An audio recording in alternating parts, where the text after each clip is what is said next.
ठीक है। एक तो फिर जब मैं कुछ भी बोलूंगा ना, उस पर अटैकिंग नहीं होगा, मैं सही आप गलत, ऐसा हम जा ही नहीं रहे। मैं सही हूं और आप गलत हैं, इस हम जाएंगे ही नहीं। हम मिल करके कुछ सही समझना चाह रहे हैं, आप भी समझना चाह रहे हैं, मैं भी समझना चाह रहा हूं, दोनों मिल करके सही समझने को फोकस करेंगे, तब हमारा संवाद हो पाएगा, तब हमारा संवाद हो पाएगा। संवाद कैसे होगा? डिबेट में संवाद हो सकता है क्या? डिबेट में संवाद नहीं होता है। डिबेट में क्या होता है? एक दूसरे को काटना होता है। हम एक दूसरे को काटने के लिए नहीं कि आपका ज्ञान कम है और मेरा ज्ञान ज्यादा है, आप चुप रहो, मेरे को सुनो। हम इस मोड में नहीं है। मिल करके कोई सही जितना हमने समझा है उसको प्रस्तुत करते हैं, देखते हैं, और साथ मिल करके कोशिश करते हैं, साथ मिल करके समझने का कोशिश करते हैं। ये ठीक रहेगा तरीका भैया? ठीक रहेगा ऐसा? ऐसा नहीं है ना कि कोई यहां प्रवचन का कार्यक्रम है और आप लोग प्रवचन 7 दिन सुनने के लिए आए हो। प्रवचन में क्या होता है? एक आदमी बोलता है, बाकी बैठ के चुपचाप सुनते हैं ना? क्या वो बैठ करके डिस्कशन करते हैं उनके साथ? नहीं। तो ये प्रवचन तो नहीं है, ये प्रवचन नहीं है, यहां डिस्कशन होगा। मैं बोलूंगा और सिर्फ आप सुनोगे, ऐसा नहीं है। ये मोनोलॉग नहीं है, डायलॉग है। ठीक है। और ये शिविर जैसे कोई एक हम बोल रहे हैं, प्रस्ताव दे रहे हैं, लेकिन ये हम सब मिल करके सही को समझने के लिए प्रयास करेंगे, ऐसा है। एक बात तो ये ठीक, इसमें किन्हीं को कुछ और रखना हो, ऐसा तरीका ठीक रहेगा? सभी की स्वीकृति है ऐसा? सभी का भागीदारी होगा? बढ़िया। दूसरा एक चीज कि ये जो शिविर है मैं अकेले नहीं लूंगा, मेरे साथ हम लोग बहुत सारे भाई हैं और सभी भाई मिल करके लेंगे। तो मैं एक बार सभी हम भाई जो हैं मैं चाहूंगा कि यहां आ जाएं, जो जो मिल करके सभी शिविर लेंगे उनको मैं बुला लेता हूं। राकेश आ जाइए, हर्ष, जे, सूर्यकांत कहाँ है? सूर्यकांत उधर गया, अच्छा ठीक है ना, आप लोग आ जाओ। सूर्यकांत आप लोगों ने देखा ही था ना, जिनके BR अग्रवाल भैया के बेटे के बारे में बताए थे, वो बीच में आएंगे फिर हो जाएगा। तो हम लोग पांचों मिल करके लेंगे। ये मित्र संबंध जब इतना प्रगाढ़ हो जाए, जहां पर आत्मीयता इतनी मजबूत हो जाए, तो उसको भाई संबंध बोलना ज्यादा। मित्र में भी एक थोड़ी दूरी सी ऐसी लगती है, भाई में और निकटता लगती है। तो एक तरीके से हम सभी जो है भाई जैसे ही जी रहे हैं और उतनी ही आत्मीयता है। मेरे को कुछ भी होता है, कोई भी सुख दुख होता है, मैं इनके साथ शेयर करता हूँ, ये होता है हमारे साथ शेयर करते हैं। तो कोई भी एक जिंदगी में अकेले की जगह कुछ ऐसे भाई जैसे मित्र हो जाए जिनके साथ हम पूरी जिंदगी जीने को तैयार हों, उसका सुख मिलता है। और हमारा जो संबंध बना है वो इसी दर्शन के आधार पर बना है। हम सब अलग अलग जगह थे, इस दर्शन के आधार पर ही हमारा संबंध बना है, और इससे साथ हम पूरी जिंदगी इस दर्शन के अनुरूप चलने का प्रयास कर रहे हैं। तो हम सभी मिल करके इस शिविर को लेंगे, ऐसा ये भी ठीक रहेगा। और ऐसा होगा, इसमें आप सभी अगले शिविर होगा तो और भी लोग मिलकर के लेंगे, ये ठीक रहेगा। तो इसमें आप राकेश हैं, हर्ष, जे, और ऐसे फैमिली ऐसे बताऊंगा तो ये दोनों सहोदर हैं, है ना। राकेश और सूर्यकांत हैं, ये दोनों एक ही कॉलेज के हैं। हालांकि सभी लोग मेरे को थोड़ा सा एज में मैं बड़ा हूं तो थोड़ा भैया बोलते हैं, लेकिन हम सब भाई जैसे ही हैं। तो मैं चाहूंगा थोड़ा, हर्ष आपका मन था कि आप अपना कुछ शेयरिंग से स्टार्ट करना चाहते थे, वैसे स्टार्ट करें, जैसा आप बताओ, जैसा आपको ठीक लगे। ठीक है, आप स्टार्ट कर सकते हो जो आप अपनी शेयरिंग करना चाह रहे थे, है ना। तो हर्ष जो है ये अपने कुछ मन की बात आप लोगों से शेयर करना चाहता है, वहां से फिर हम आगे बढ़ेंगे, ठीक है ना। आइए हर्ष, ये ले लो।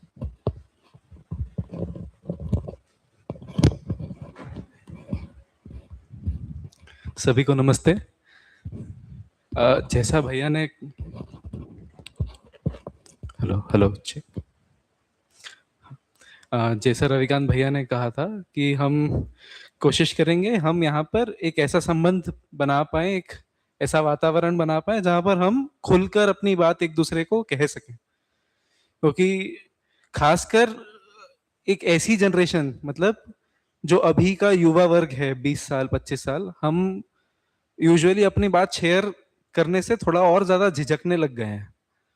हमको ऐसा लगता है कि अब बहुत सारे लोग हमको ऑलरेडी जज करते ही हैं, तो हम और जजमेंट चाहते नहीं हैं।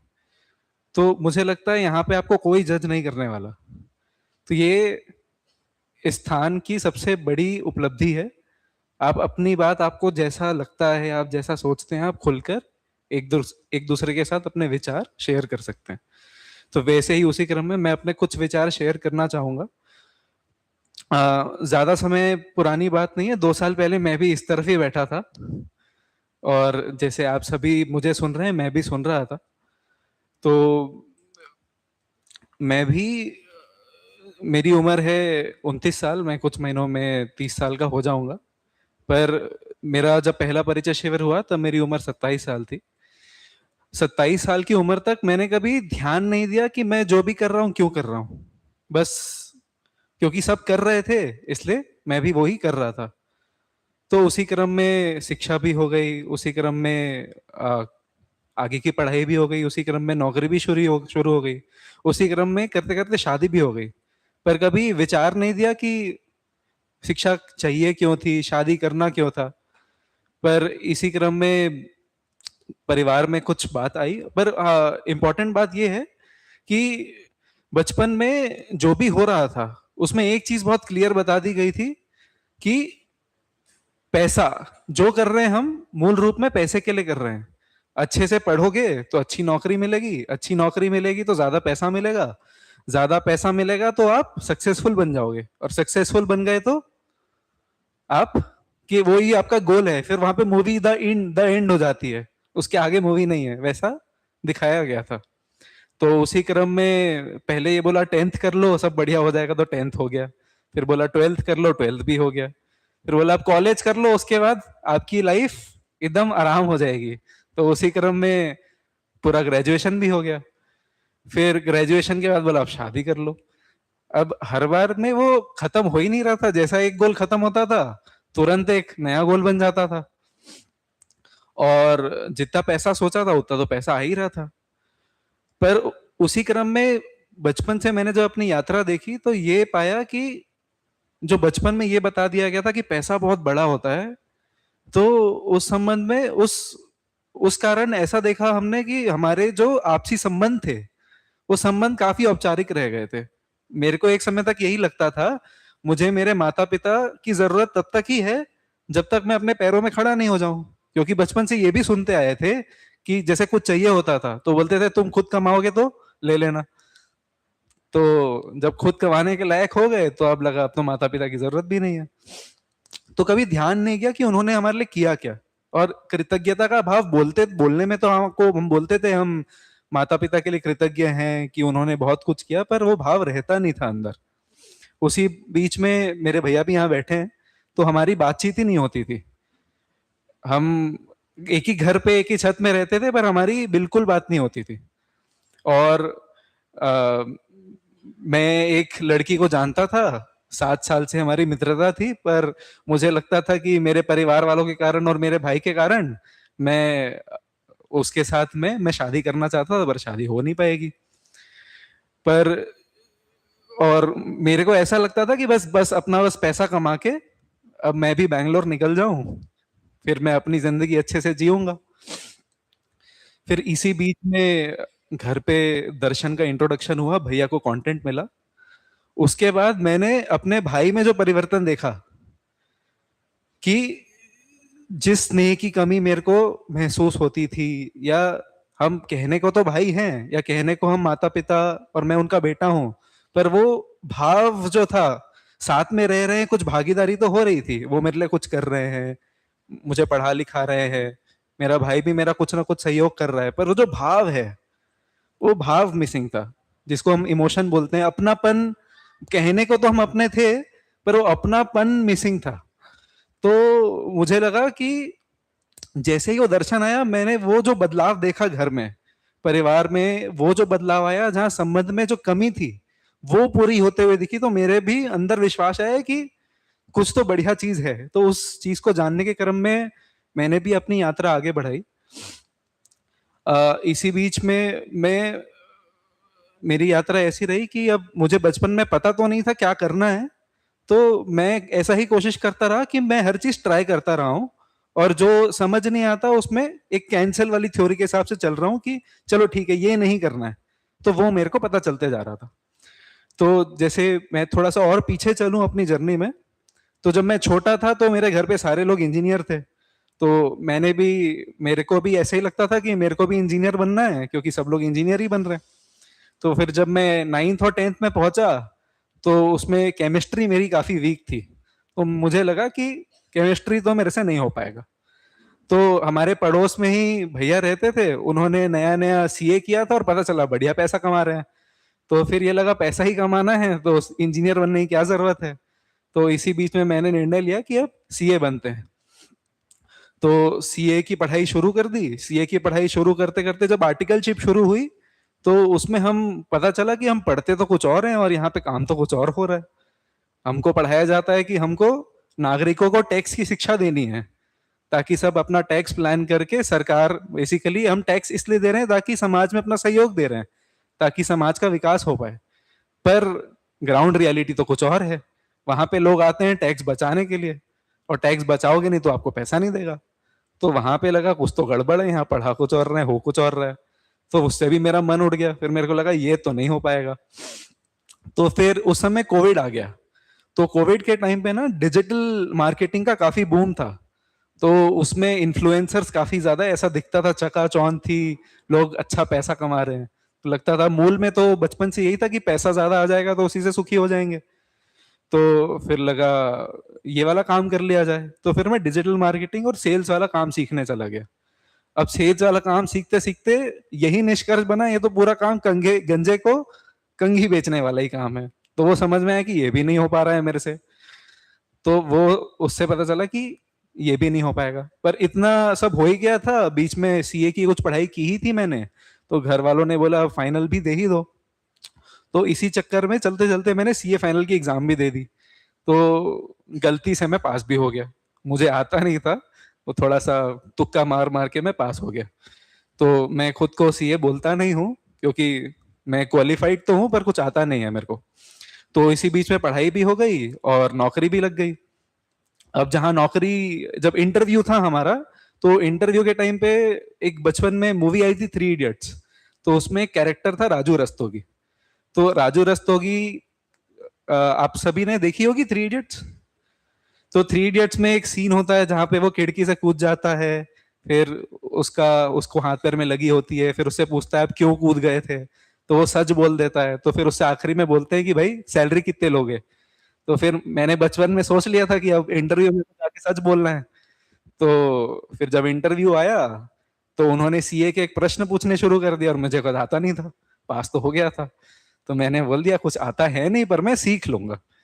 और मेरे को लगा बस अगला प्रश्न होगा कि भाई सैलरी कितनी लोगे। तो वहां से मेरे को भगा दिया। तो वो भी चमका नहीं, पर भाग्यवश मेरे को एक नौकरी मिल गई जहाँ सीए का कुछ काम नहीं था। तो वहां से ही मेरी यात्रा शुरू हो गई। फिर यात्रा शुरू होते होते मैं वहां से फिर मैं स्विगी में चला गया। तो स्विगी में मैं एक ऐसा डिपार्टमेंट देखता था जहाँ पे मैं जो भी फ्रॉड होता है मैं फ्रॉड रोकने का काम करता था। फिर ये लगता था कि अब स्विगी में कुछ डिलीवरी पार्टनर फ्रॉड करते हैं, कुछ कस्टमर फ्रॉड करते हैं। अब फ्रॉड तो वो भी कर रहा है जो कम कमा रहा है, और फ्रॉड वो भी कर रहा है जो ज्यादा कमा रहा है। तो मुझे लगता था इनका पैसा बढ़ा दो। तो मूल में मेरे को यही लगता था सब चीजों का प्रॉब्लम पैसा ही है, तो सबका पैसा ही बढ़ा दो। पर पहले वो कम कमाते थे तब भी फ्रॉड कर रहे थे, ज्यादा कमाते थे तब भी फ्रॉड कर रहे थे। तो समझ में आया नहीं प्रॉब्लम है क्या। तो काम तो उस समय कर ही रहे थे। फिर इसी बीच में दर्शन मिला, तो ये समझ में आया कि एक बहुत बढ़िया स्टोरी है जो रविकांत भैया सुनाते ही हैं। मैं वो स्टोरी सुना दूं तो चलेगा भैया। तो भैया एक स्टोरी सुनाते हैं, मैं उसको थोड़ा संक्षेप में सुनाता हूँ। तो मुल्ला नसरुद्दीन बताया था ना आपने भैया ना। तो एक मुल्ला नसरुद्दीन बहुत बड़े व्यंग्यकार थे। तो एक बार वो नहाने जाते हैं तालाब में। तालाब में नहाने जाते हैं तो उसकी उनकी अंगूठी तालाब में गिर जाती है। अब वो तालाब से निकल के एक जगह स्ट्रीट लाइट जल रही होती है, वहां जाके अंगूठी ढूंढना शुरू कर देते हैं। फिर उनको अंगूठी देखते हुए ढूंढते हुए देखकर कुछ लोग और उनके साथ अंगूठी ढूंढना शुरू कर देते हैं। थोड़ी देर बाद पूरी भीड़ जम जाती है जो अंगूठी देखना शुरू कर देती है। अब बहुत देर बाद अंगूठी ढूंढने ढूंढते ढूंढते बहुत समय निकल जाता है पर अंगूठी मिलती नहीं है। तो उनमें से ही किसी आदमी को थोड़ा लगता है कुछ तो गड़बड़ है, इतने सारे लोग ढूंढ रहे हैं, इतने देर से ढूंढ रहे हैं, अब तक तो मिल जानी चाहिए थी। तो उस वो जाता है और मुल्ला नसरुद्दीन शाह से पूछता है कि भाई अंगूठी गिरी कहाँ थी? तो वो बोलते हैं अंगूठी तो तालाब में गिरी थी। तो वो फिर पूछते तो यहाँ क्यों ढूंढ रहे हो? तो वो बताते हैं क्योंकि लाइट यहाँ जल रही है। तो पूरा जीवन का सारांश यही है कि हम ढूंढना कुछ और चाहते हैं पर हमको पता नहीं है वो मिलेगा कहाँ। तो जहां पे हमको लग रहा है कि पूरी भीड़ ढूंढ रही है, हम भी वहां ढूंढने निकल जाते हैं। तो बस थोड़ा सा सोचने की जरूरत है कि एक्चुअल में हमको चाहिए क्या। अभी हम जो भी कर रहे हैं, जैसे बचपन में हमने जो भी सोचा कि पढ़ाई करेंगे या नौकरी करेंगे फिर शादी करेंगे, क्या वो मेरा सोचा हुआ था कि समाज में जो चल रहा था मैं उसको कॉपी ही कर रहा हूं? क्या लगता है आप सबको? आपको आपका सोचा हुआ है जो आप कर रहे हैं कि आप समाज में जो चल रहा है हम बस उसको फॉलो कर रहे हैं? क्या लगता है आपको? कॉपी कर रहे हैं। तो यहाँ पे जरूरत यह है कि बस हम थोड़ा सा रुकें, ठहरे और सोचें हम जो कर रहे हैं वो क्यों कर रहे हैं। तो ये 7 दिन मुझे लगता है ये बहुत अच्छा अवसर है जहां पर हम अपनी भाग दौड़, जहां पे हम भाग रहे हैं, हम सभी भाग रहे हैं, कहाँ जाना है किसी को नहीं पता। हमने मान रखा है कि यहाँ पहुंच के हमारी मंजिल मिल जाएगी और बच्चों को भी वहां भगा रहे हैं और वो बच्चे भी अपने अगले बच्चों को वहां भगाएंगे। पर अगर हम यहाँ पे 7 दिन रुकते हैं, थोड़ा एक अवसर लेते हैं समझने का कि भाई हम जा कहाँ रहे हैं और क्यों जा रहे हैं, तो जब क्यों का उत्तर मिल जाएगा तो कहाँ जाना है कैसे जाना है वो जिंदगी बहुत आसान हो जाएगी। तो बाकी लोगों ने जो ऑलरेडी कहा है मैं फिर से कहूंगा कि अभी तक की आपकी जिंदगी एक तरफ, ये 7 दिन एक तरफ। तो ये 7 दिन यहाँ पे जितनी भी चर्चा होगी, ये मैं नहीं कह रहा हूं, ये दर्शन एक प्रस्ताव है। जब मैं इसको प्रस्ताव बोल रहा हूं मतलब इसको आपको जांचना है, आपको कुछ भी मानने नहीं कहा जाएगा, आपको कोई उपदेश नहीं दिया जाएंगे कि आपको ऐसा करना चाहिए, ये नहीं करना चाहिए, आपको ये करना चाहिए। कुछ नियम है अस्तित्व के जो किसी ने पहचाना है, आपको उसको जांचना है। तो हम यहाँ पर प्रवचन जैसा मॉडल पे कुछ काम होगा नहीं। हम यहाँ पर क्या करेंगे, हम यहाँ पर संवाद करेंगे। अब संवाद क्या होता है ये भी बड़ा विचित्र है। तो यहाँ परिचय शिविर करने के बाद एक चीज और पता चली कि बहुत सारे शब्द जो हम अपने दिनचर्या में यूज करते हैं एक्चुअल में उसका अर्थ ही नहीं पता। जैसे अगर मैं आपसे पूछूं कि फीलिंग का मतलब क्या होता है, फीलिंग का मतलब क्या होता है? महसूस करना। और इमोशन का मतलब क्या होता है? तो भावना का मतलब क्या होता है? तो हम आम तौर पर अगर आप ध्यान देंगे तो हम बहुत सारे शब्दों को ट्रांसलेट कर देते हैं और बोलते हैं वो उसका मीनिंग है। जैसे इमोशन को हम बोल रहे हैं भावना और भावना इमोशन, पर दोनों क्या है पता नहीं। तो यहां पर जब हम बोल रहे हैं हम संवाद करेंगे तो संवाद करने का मतलब है कि अब संवाद हम करते कैसे हैं। मैं कुछ बात कहूंगा आप तक, वो बात आप वो सुनेंगे, ठीक है। मैं कुछ शब्द कहूंगा वो शब्द सुनेंगे। अब मैं जो शब्द बोल रहा हूं उसका अर्थ क्या है और आप जो शब्द सुन रहे हैं उसका अर्थ जब तक वो नहीं होगा जो मैं बताना चाह रहा हूं तब तक संवाद हो पाएगा या नहीं हो पाएगा? नहीं हो पाएगा। तो यहां पर हम संवाद करना चाहेंगे। संवाद करने का अर्थ बस इतना ही है कि जो मैं कहना चाहता हूं, जिस अर्थ के साथ कहना चाहता हूं उस अर्थ के साथ वो बात आप तक पहुंच जाए। अब संवाद होगा कैसे? अब जब भी हम यहां पर बैठे हैं, जब भी मैं कुछ शब्द बोलता हूं आपके दिमाग में, जब मैं पेन बोलता हूं आप सबके दिमाग में कोई चित्रण आ रहा है? पेन बोल रहा हूं तो सबके दिमाग में चित्रण आ रहा है? जब मैं कार बोल रहा हूं तो सबके दिमाग में चित्रण आ रहा है? मेरे को लगता है एक जैसा चित्रण आ रहा होगा, 4 चक्के होंगे, एक लोहे की बॉडी होगी, हो सकता है किसी की कार हरी हो, किसी की लाल हो, किसी काली पीली हो, और स्ट्रक्चर सबका सेम होगा। अब मैं जब प्यार बोल रहा हूं तो आप सबके दिमाग में कोई चित्रण आ रहा है? हो सकता है सबके दिमाग में कुछ कुछ चित्रण आ रहा हो, पर क्या संभावना है कि वो चित्रण सबका सेम हो? अलग अलग हो सकता है। तो हम यहां पर उस चीज को देखने की बात कर रहे हैं जो सबके लिए सेम हो, और जो सबके लिए सेम होगा वो ही सही होगा या सबका अपना अपना सही होगा? आपको क्या लगता है?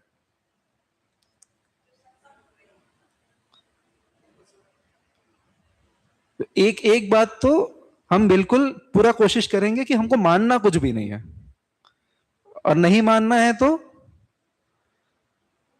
जो पहले का माना हुआ है उसको भी एक बार साइड में रखना पड़ेगा। अब हम जब बोल रहे हैं हम संवाद करेंगे, और संवाद करेंगे किस अर्थ में? ये अर्थ, इस अर्थ में कि हम जांच पाए कि सामने वाला जो अर्थ बताना चाहता है मैं उसी अर्थ को समझ रहा हूं या नहीं। तो अल्टीमेटली हमको क्या करना है? जांचना है। और जांचना किस अर्थ में है?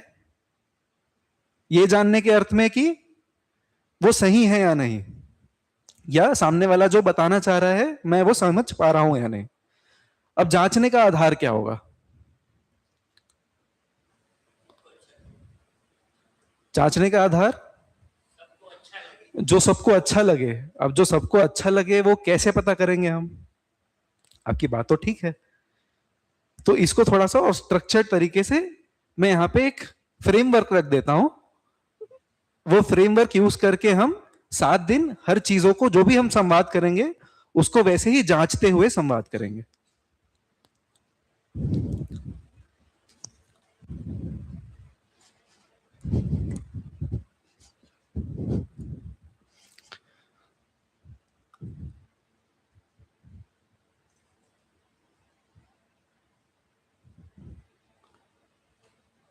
तो यहां पर कोई उपदेश नहीं दिए जा रहे, सिर्फ प्रस्ताव है, आपको उसको जांचना है। ठीक है?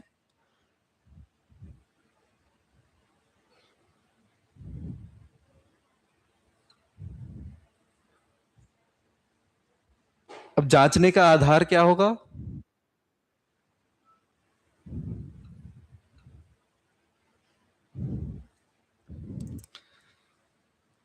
देखिए, हम सबके पास क्या है इस शरीर रूप में? हम सब में क्या कॉमन है? थोड़ा सा हम सोचने की कोशिश करते हैं। हम सभी देख सकते हैं, सुन सकते हैं, सूंघ सकते हैं, महसूस कर सकते हैं, है ना? तो हम सब में संवेदनाएं तो है।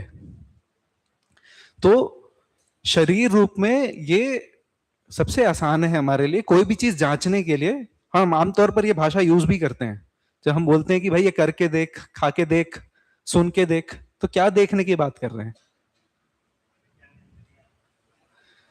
तो जब हम देखने की बात कर रहे हैं हम एक्चुअल में जांचने की बात कर रहे होते हैं कि देख, मैंने खा के देखा है, तू भी खा के देख, है ना? तो पहले हम जांचेंगे अपने संवेदनाओं के आधार पे।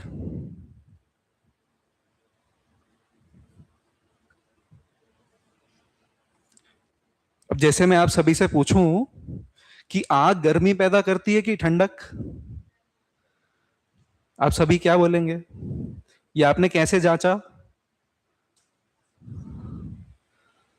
आपने छूकर देखा है या महसूस किया है कि जो आग से गर्मी पैदा होती है वो आपको स्किन में महसूस होती है ना?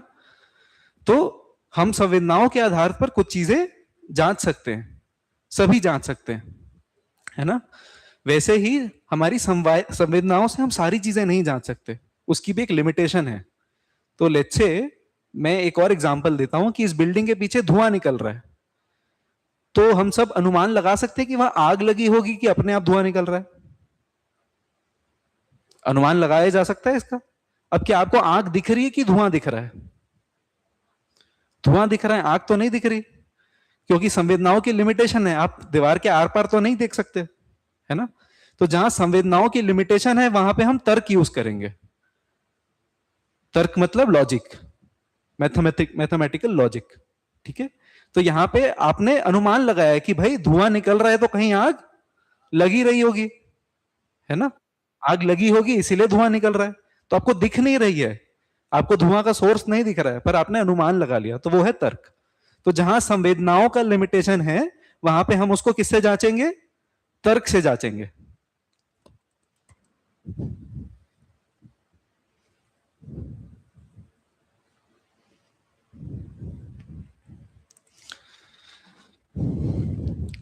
अब जैसे संवेदनाओं का भी लिमिटेशन है, तर्क का भी कुछ लिमिटेशन है। अब मैं आपसे पूछूं कि आप सबको क्या अच्छा लगता है? आपसे कोई प्यार से बात करे या आपसे कोई रूडली बात करे? आपको अपमानित फील करा के बात करे तो आपको अच्छा लगेगा, कि आपको दूसरा सम्मानित फील करा के बात करे तो अच्छा लगेगा? प्यार से बात करना। भैया आपको? भैया आपको? आपको भी प्यार से। इसको कैसे जांचे हम? संवेदनाओं से जांच सकते हैं। क्या आंख को अच्छा लग रहा है, हाथ को अच्छा लग रहा है, किसको अच्छा लग रहा है?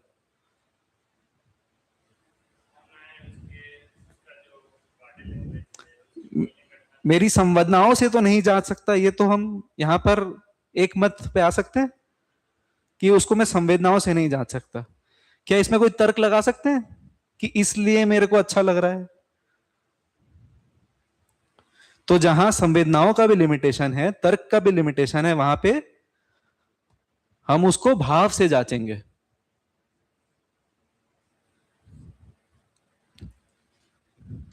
ठीक है? तो जांचने का आधार होगा, या तो हम उसको संवेदनाओं से जांचेंगे, या तर्क से जांचेंगे, या भाव से जांचेंगे। अब जांचना किसमें है?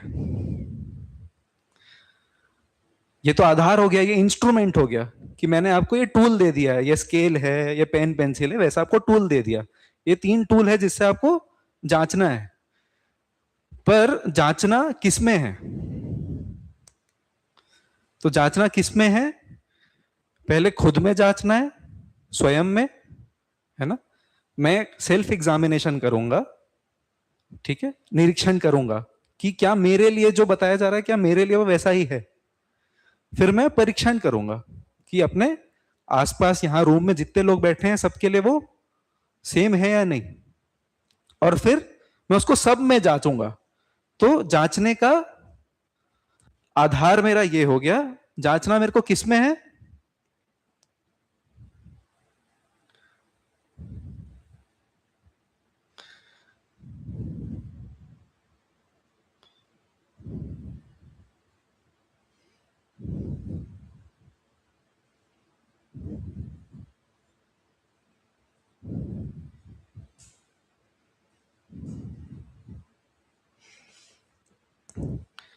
मैं स्वयं में निरीक्षण करूंगा, परीक्षण करूंगा, और सर्वेक्षण भी करके देख सकता हूं।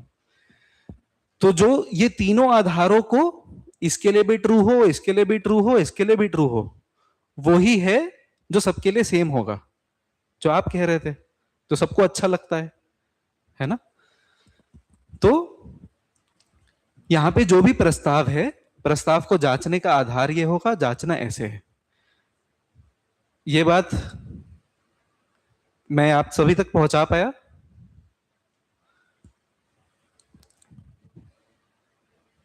ये जांचना क्यों है ये भी पहुंचा पाया?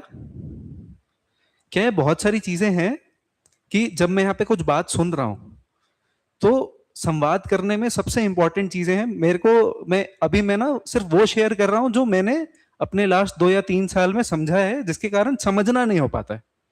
हम जांच क्यों रहे हैं? समझने के लिए। हम कुछ समझने आए हैं यहाँ पर, ठीक है? तो मैं किन किन चीजों के कारण समझ नहीं पाता हूं? या तो मेरा कुछ माना हुआ है, मैंने उसको जांचा नहीं है ना? दूसरा, या तो मैं सुन नहीं पाता हूं, क्योंकि सामने वाला जब कुछ बोल रहा है मैं सोचने लग जाता हूं कि भाई मैंने यहां तो कुछ और पढ़ा है, या मेरे ग्रंथ में तो कुछ और लिखा है। तो क्या वो जांचने का आधार होगा? क्या वो ग्रंथ सबके लिए है?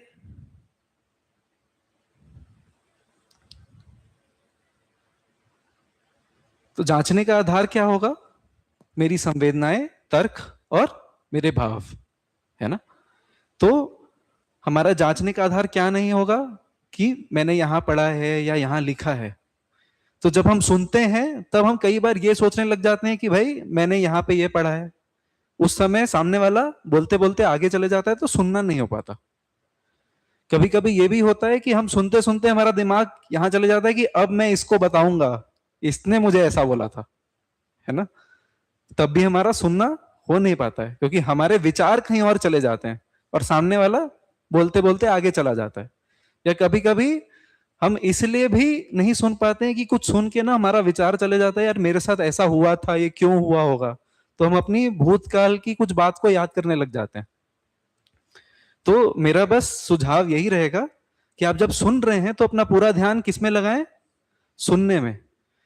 विचार अब जांचना तो है हमको, तो जांचेंगे हम, जांचने के लिए हम एक दूसरे के साथ क्या करेंगे, संवाद, हम प्रश्न करेंगे कि आपको कुछ चीज आपको नहीं समझ में आ रही, आपको लगता है ऐसा नहीं है, आप वहां पर पूरी सभा के साथ मिलकर हम एक बात को चर्चा करते हुए आगे बढ़ेंगे। ठीक है, ये ठीक रहेगा ऐसा। तो मेरी शेयरिंग इतनी ही थी। आगे तो 7 दिन भैया के साथ आपकी जर्नी अच्छी ही रहेगी। तो और इसके बाद हम शाम को भी मिलते ही रहेंगे, हम साथ में मिलके चर्चा करेंगे ही। तो जो जांचने वाला काम है वो 7 दिन तो चलते ही रहेगा, उसके आगे भी चलेगा, है ना। तो 7 दिन आप पूरा प्रयास किस में करेंगे, सुनने में, कि आप सुन पाए। तो इतनी ही मेरा आपसे शेयरिंग रहेगा कि जितना अच्छा आप सुन पाएंगे उतना ज्यादा अच्छा आप समझ पाएंगे और उतना ज्यादा अच्छा आप जांच पाएंगे। तो 7 दिन आपका यहां पर आना सार्थक हो जाएगा। घर पर क्या चल रहा है या मेरे विचार बाहर नहीं रहकर यहां पर रह पाए, वो ज्यादा इंपॉर्टेंट है। कि मैं तो यहां पे हूं पर मेरे विचार अभी अमेरिका भी घूम के आ सकते हैं, इजराइल ईरान भी घूम के आ सकते हैं, तो मेरे विचार अछोटी में रहे, वो इंपॉर्टेंट है। तो उतना हम कोशिश करेंगे। ठीक है, तो भैया आगे।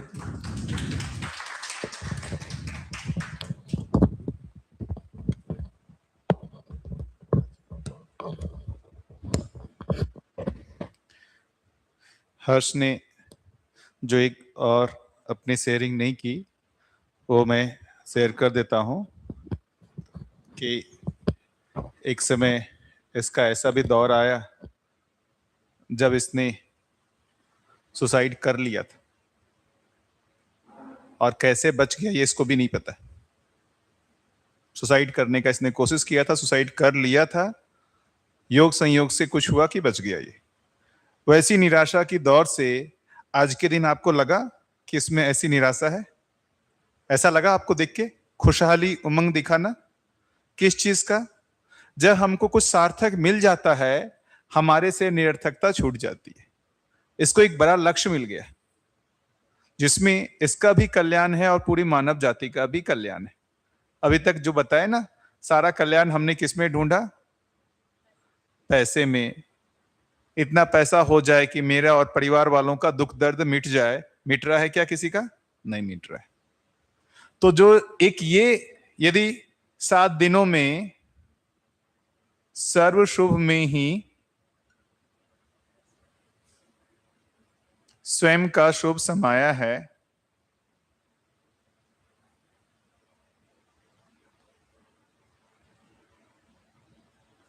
ये सूत्र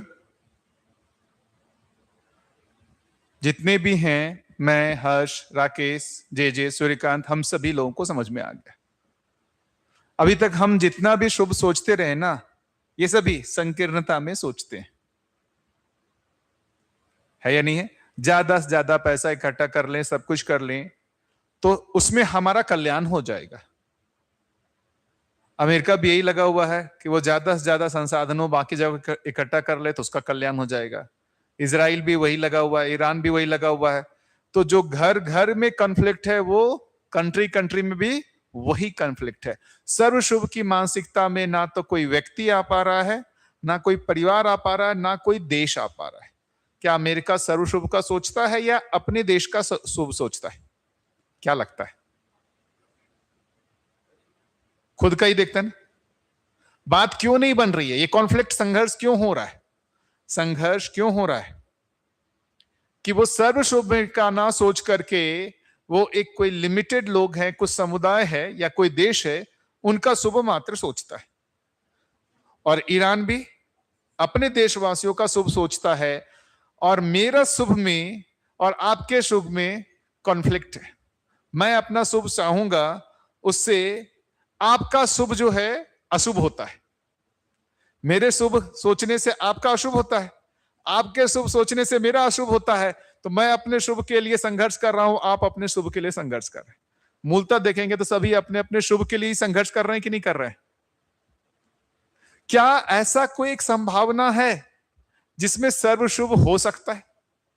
क्या यह संभावना है? आज न्यूज पढ़ रहा था, वो इस्लामाबाद में ईरान से और यूएसए से सभी आकर के बैठ के बातचीत कर रहे हैं। क्या वो सर्व शुभ के लिए बातचीत कर रहे हैं या स्वयं के शुभ की बातचीत कर रहे हैं? क्या लग रहा है? जितना मैंने पढ़ा कोई बात नहीं बनी। क्यों नहीं बनी? क्या लगता है रीजन? तो सर्व शुभ के लिए तो नहीं सोच रहे हैं। सर्व शुभ के लिए सोचेंगे कोई प्रॉब्लम ही नहीं दिखेगा। सर्व शुभ के लिए यदि हम सोचेंगे, क्या लगता है कोई प्रॉब्लम लगेगा? क्या नहीं लगेगा। तो ये सर्व शुभ की मानसिकता हो जाए, हमारा जीना जो है बहुत आराम हो जाएगा, संघर्ष विराम हो जाएगा। हम सर्व शुभ की मानसिकता में आ जाएं, क्या लगता है हमारे परिवार में पत्नी से, बच्चे से, भाई से, माता पिता से, आस पड़ोस वालों से, किसी से भी हमारा संघर्ष होगा क्या? यदि हम सर्व शुभ की मानसिकता में आ जाए तो होगा क्या? अभी संघर्ष होता है कि नहीं होता है? कितने लोगों के घर में संघर्ष हो रहा है?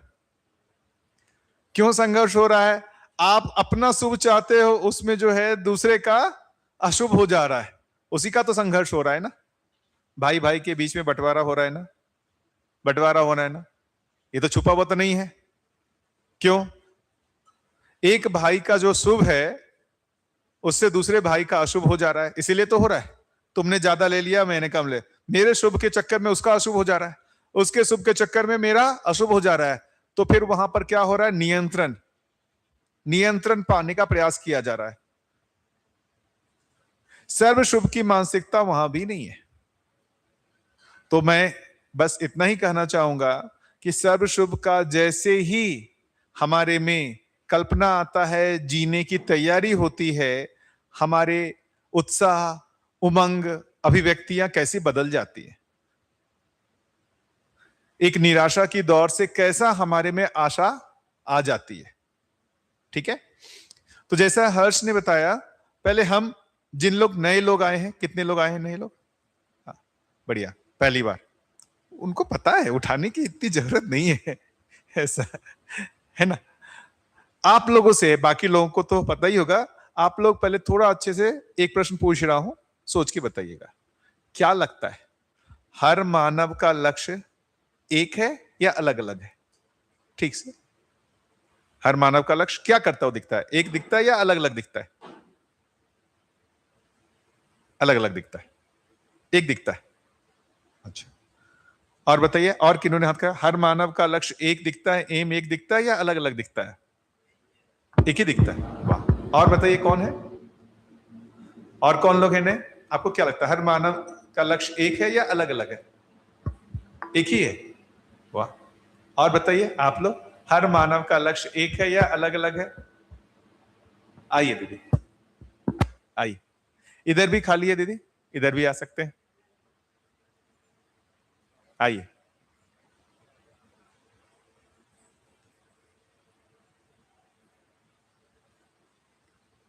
फैन चला लीजिए, फैन का।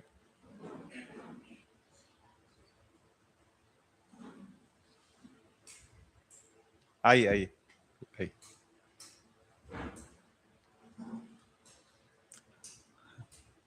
वो फैन रेगुलेटर नहीं है क्या? इस फैन को बंद कर सकते हैं। हाँ, ये फैन चालू हो गया। आप लोग किस क्लास में हो? 12th, 12th पास इस बार दी? अच्छा, आप? हाँ, 9th में? 12th इस बार दे दिया कि देंगी? दे दिया, बढ़िया। कुछ और कंपटीशन की तैयारी? क्या मैथ्स या क्या? सी। आप लोग सब लोग कहाँ से आए? रायपुर से। बढ़िया।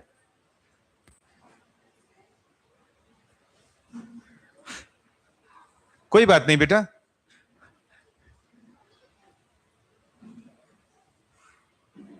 आ जाए।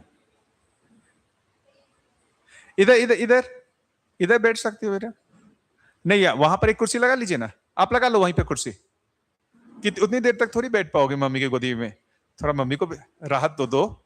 एक चेयर लगा लो वहीं पर। और ये लो, एक चेयर ले लो, आप ले लो। बढ़िया।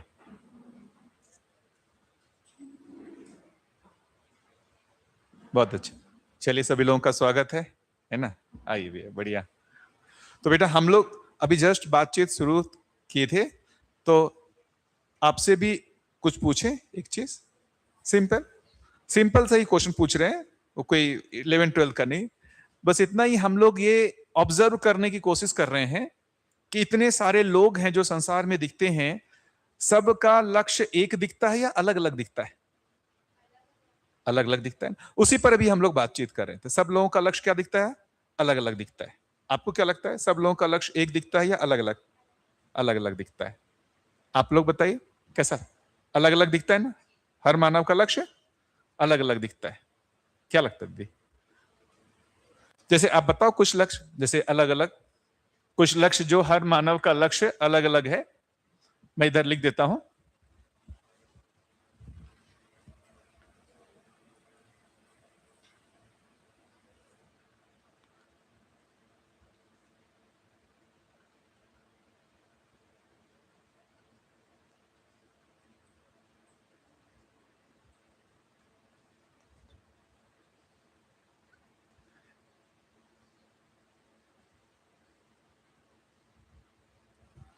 जैसे आप अपना बताओ बेटा, क्या लक्ष्य है आपका?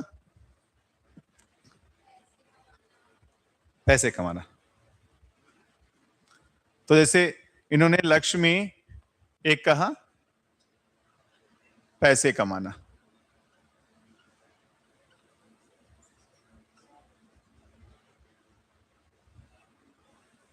आप बताओ, आप बताओ। हाँ, वर्ल्ड टूर। World tour. अच्छा,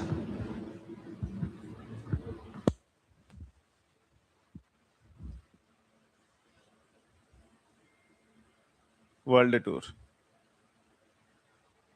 अभी तक कहीं किया है कि नहीं किया अभी? इंडिया में? हाँ।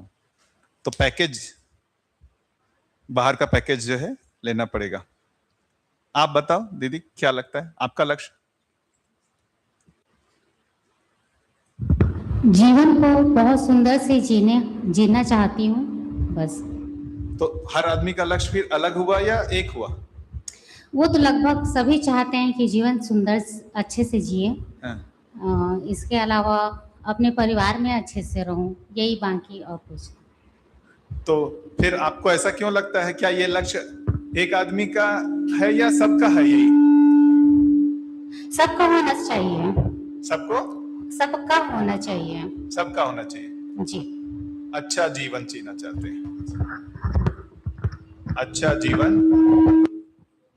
जीना चाहते हैं। जी जी। आप लोग बताएं दीदी, आप लोग बताएं, और बाकी लोग खुल करके। देखिए, यहां पर हम लोगों ने क्या बातचीत की है ना, कि हम एक परिवार विधि में, परिवार में बैठ के बातचीत करते हैं ना, दोस्त लोगों के बीच में हम संकोच करते हैं कुछ बोलने में? नहीं। तो जिनके साथ भी हमारा स्नेह हो जाता है, विश्वास होता है, हमको कोई संकोच नहीं होता है। तो पहला हम लोगों ने ये कोशिश किया है कि ये एक परिवार है।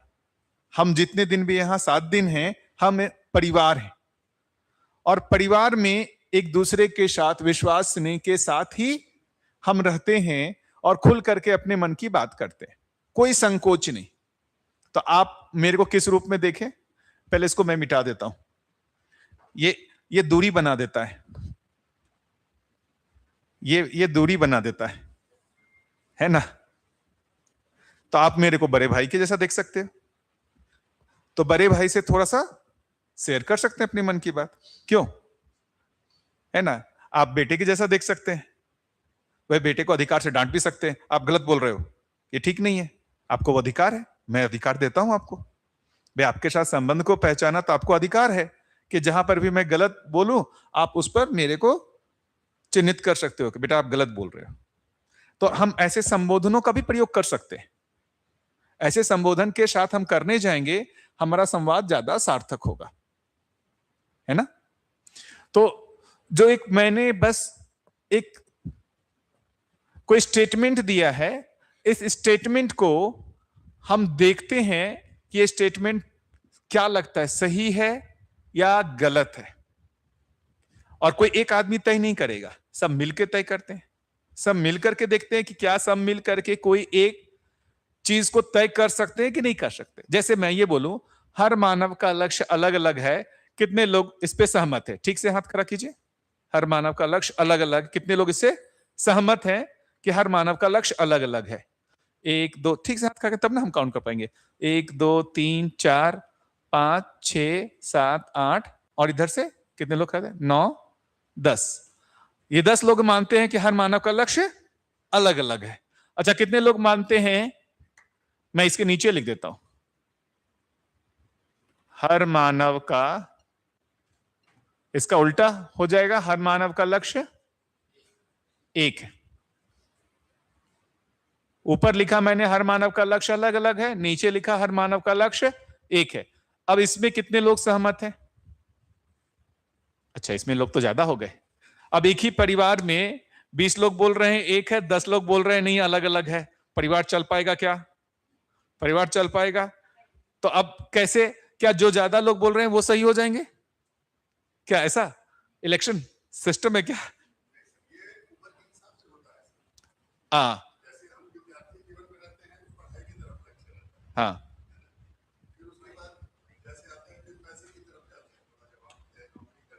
हाँ,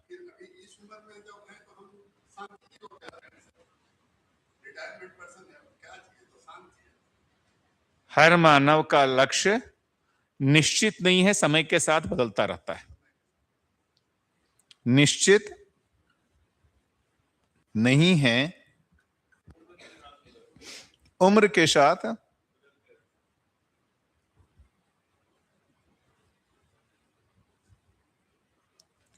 बदलता रहता है। बताइए। अच्छा, ये तीन है, 1 2 और 3। ये बताइए तीसरा कितने लोगों को लगता है सही है? तीसरा 1 2 3 4 5 6। आप तो इस उम्र में आए नहीं हो, अभी भी जो है इस यंग एज में यहां पर, यार ये अंकल बोल रहे ठीक है, आप एकदम नौजवान हो करके ऐसा लग रहा है पूरी जिंदगी जी लिए हैं तब। अच्छा, क्या क्या बदला है आपका बताओ, पहले क्या लक्ष्य था, आप कैसा बदला? अच्छा, टाइम के साथ चेंज होता रहता है। चलो, तो इन्होंने मतलब कम एज में ही ज्यादा एक्सपीरियंस कर लिया है ना। आप लोग बोले तो ठीक भी लगता है, आप लोग बोले तो ठीक भी लगता है क्या? क्यों आप लोग बोले तो ठीक लगता है ना इस आयु में, क्योंकि आपने एक लंबी जिंदगी जी ली, 60 65 70 साल की जिंदगी जी ली है, तब आप अब इस पड़ाव में आके आप बोलते हो कि भाई हमको शांति चाहिए, हमको शांति चाहिए, अब हमको मतलब आराम से सुख से पूर्वक शांति से जीना है, अब हमको पैसा नहीं चाहिए, शांति चाहिए। लेकिन आप तो बोलोगे अभी पैसा चाहिए यार।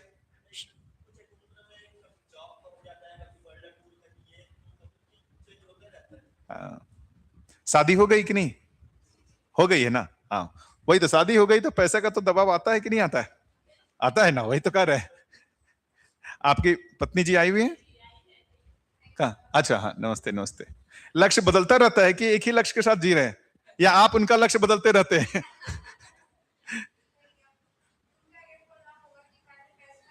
हाँ हाँ,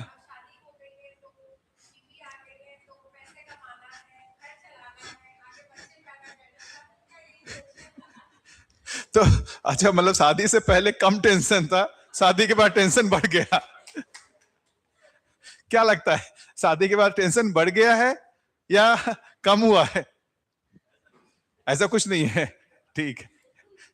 वो बहुत कूल दिख रहे हैं, अब इससे आपको टेंशन होता हो कि भाई इतने कूल क्यों है। ये भी टेंशन हो रहा होगा आपको, यार इनको कोई फर्क ही नहीं पड़ता है, कुछ ज्यादा ही कूल है। तो वही वो चेहरा देख करके समझ में आ रहा है एकदम टेंशन फ्री रहने वाले आदमी है, और उस टेंशन फ्री रहते हुए आपको टेंशन होता होगा इतना टेंशन फ्री क्यों है। नहीं, ये भी होता है घरों में, ये कोई एक टेंशन फ्री है, उससे दूसरे को टेंशन होते रहता है, यार इतना टेंशन फ्री क्यों है ये। तो अब बताइए, अब हम एक परिवार हैं, कैसे इसको हम डिसाइड करें। देखिए, क्या लगता है, क्या इसको हम डिसाइड कर सकते हैं कि नहीं कर सकते हैं?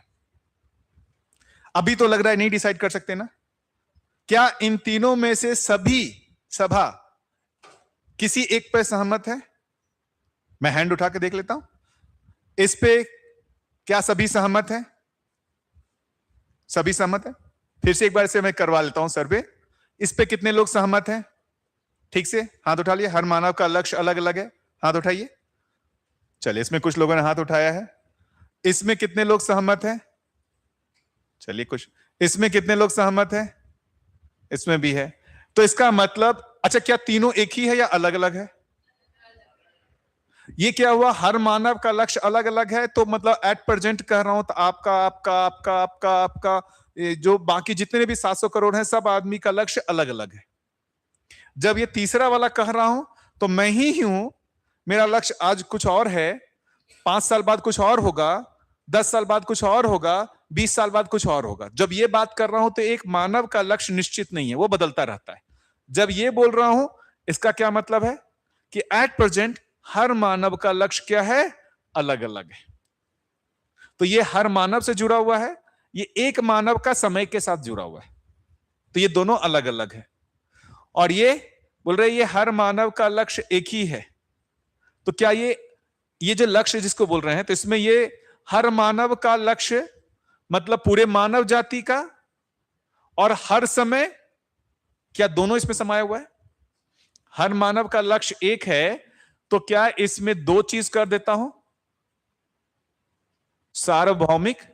सार्वभौमिक का मतलब हर जगह जो भी आदमी कहीं रहा, चाहे रसिया में हो, यूएसए में हो, जापान में हो, पाकिस्तान में हो, श्रीलंका में हो या अपने देश में हो, क्या ये हर मानव का लक्ष्य एक ही है? और सार्वकालिक मतलब ये आज भी है, कल भी है और हर समय है। तो जब हमने ये स्टेटमेंट कहा, वो इससे रिलेटेड था। किससे रिलेटेड था? सार्वभौमिकता के अपोजिट था। वो किसके अपोजिट था? सार्वभौमिकता के अपोजिट नहीं। हर मानव का लक्ष्य एक नहीं है, हर मानव का लक्ष्य अलग अलग है। जब ये स्टेटमेंट देख रहा हूं तो वो सार्वकालिकता के अपोजिट है, नहीं ये काल के साथ बदल रहा है। और ये बोल रहे नहीं, ये इसके अपोजिट सार्वभौमिक है, इसके अपोजिट सार्वकालिक है। तब तय करना पड़ेगा ना सभा को, कैसे तय होगा बताइए? पूरी सभा तय कैसे करे? पूरी सभा तय कैसे करे कि ये तीनों में से कौन सही है? या तो फिर वही है जैसे चुनाव प्रक्रिया होता है, इलेक्शन कराते हैं, जो बहुमत हुआ वो सही हो गया। क्या बहुमत सही होने का आधार हो सकता है? क्या बहुमत के आधार पर हम सही को स्थापित कर सकते हैं? नहीं कर सकते। तो हम यहां पर बहुमत के आधार पर तो सही को स्थिर नहीं करेंगे। तो बहुमत तो इसकी है, लेकिन फिर भी मैं कहूंगा, मैं उस आधार पर इसको सही नहीं कहूंगा। क्या ये ठीक लगता है? बहुमत के आधार पर तो सही नहीं हो सकता। जी अंकल जी, आप बोल रहे थे। बैठ करके भी आराम से बोल सकते हैं जी। सभी जो लक्ष्य बताए गए हैं हाँ। सभी अलग अलग हो सकते हैं, परंतु एक लक्ष्य जो है आत्मिक मानसिक सुख और शांति हाँ। सभी को इकट्ठा कर लेती है। तो सभी को मानसिक सुख और शांति चाहिए। सभी, अब ये बोल रहे हैं सभी को मानसिक सुख और शांति चाहिए, यही है सबका लक्ष्य। क्या लगता है आपको, क्या यही लक्ष्य है? तो आप सोच के बोलो ना, आप तो आप किस वाले में हो? 1 2 3 में 1 के साथ हो। अब अंकल जी जो है बोल रहे हैं कि नहीं, हर मानव का लक्ष्य एक ही है, सुख शांति।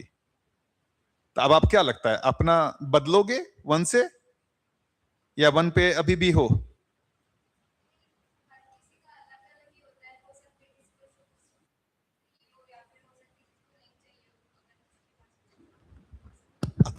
कोई ऐसा आदमी, अच्छा आपको सुख शांति चाहिए कि नहीं चाहिए? आपको सुख शांति चाहिए कि नहीं चाहिए? आपको बेटा सुख शांति चाहिए? आपको चाहिए? आपको चाहिए? या तो सभी बोल रहे हैं सुख शांति चाहिए। कोई ऐसा आदमी जिससे पूछूं और बोले नहीं मुझे सुख शांति नहीं चाहिए? क्या लगता है? कोई ऐसा सोचो, कोई ऐसा हो सकता है जिससे मैं पूछूं और वो बोले नहीं मुझे सुख शांति नहीं चाहिए, मुझे दुख चाहिए, मुझे अशांति चाहिए? नहीं होगा ना। तो अब अंकल जी ने बहुत बढ़िया जो है ये दिया, मैं इसके पैरेलल ये लिख देता हूं। मैं अब जैसे ये 3 स्टेटमेंट है ना, इसको कैसे तय करेंगे कि कौन सा सही है? तो उसके लिए मैं क्या दे देता हूं, कुछ एक प्रस्ताव देता हूं। मैं क्या देता हूं?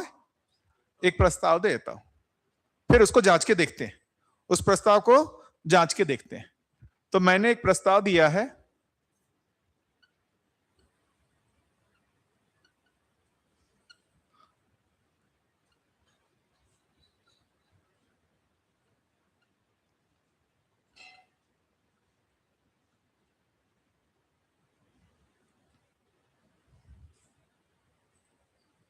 ये दिखता है ना आप लोगों को पीछे से?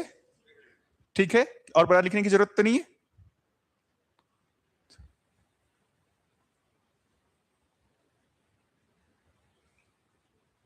हर मानव का लक्ष्य निरंतर सुखी होना है। उस लक्ष्य को पाने के लिए, उस लक्ष्य को पाने के लिए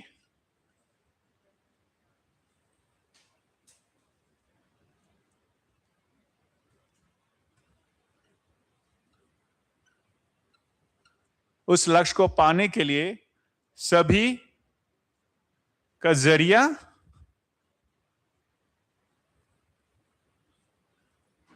मतलब माध्यम अलग अलग है।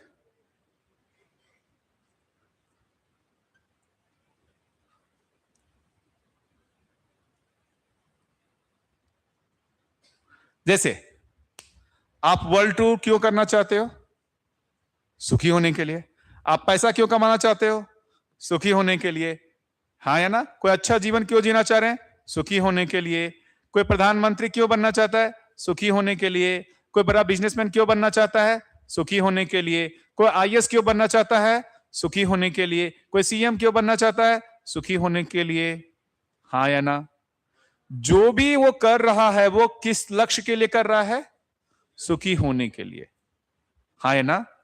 ये लक्ष्य नहीं है, ये लक्ष्य नहीं है, वो उस लक्ष्य को पाने का माध्यम है। फिर से लक्ष्य तो निरंतर सुखी होना ही है, उस लक्ष्य को पाने के लिए जरिया माध्यम है, जिसको हम कह रहे हैं ये अलग अलग है। तो भिन्नता लक्ष्य में है या उस लक्ष्य को पाने का जो जरिया है उसमें डिफरेंसेस हैं।